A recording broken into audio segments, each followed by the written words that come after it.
শক্তিশালী একজন নবী ছিল। উনি মালাকুল মাউতকে বলেছিলেন, মালাকুল মাউত, আমার মৃত্যুর সামান্য কিছু আগে আমারে বইলো, আমার একটা কাজ আছে। মালাকুল মাউত মৃত্যুর কিছু সময় আগে এসে বলল, সুলাইমান সময় শেষ, অল্প কিছু সময় বাকি, কি করবেন করেন। সাইয়েদনা সুলাইমান জিনদেরকে ডাকলো, ও জিনেরা, বিশাল একটা প্রজেক্ট আছে, প্রজেক্টে কাজ শুরু করো। আর কিছু জিনকে বলল, চারদিকে গ্লাস ফিটিং করা একটা রুম বানাও। সাইয়েদনা সুলাইমান আলাইহিস সালাম গ্লাস ফিটিং করা রুমের ভেতরে ঢুকলেন। এই রুমে ঢোকার দরজা নাই, হাতে একটা লাঠি নিলেন, লাঠির মধ্যে ভর করে দাঁড়িয়ে রইলেন আর জিনদের দিকে তাকিয়ে রইলেন। জিনেরা এত বদমাশ ছিল, সাইয়েদনা সুলাইমান দাঁড়িয়ে না থাকলে কাজ করতো না, দাঁড়ায় না থাকলে আজও লোকজন কাজ করতে চায় না, ঠিক কিনা?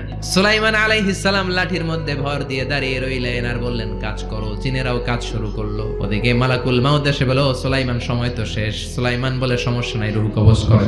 মালাকুল মাউত ওইভাবে লাঠিতে ভর দেওয়া অবস্থায়, দাঁড়ানো অবস্থায় সাইয়েদনা সুলাইমান আলাইহিস সালামের রূহ কবজ করে নিলেন। উনি এমন ভাবে দাঁড়িয়েছেন, রূহ চলে গেল, লাশ হয়ে দাঁড়িয়ে রইলেন। লাঠির মধ্যে দাঁড়িয়ে আছেন, জমিনের মধ্যে লুটিয়ে পড়ে নাই। সুবহানাল্লাহ।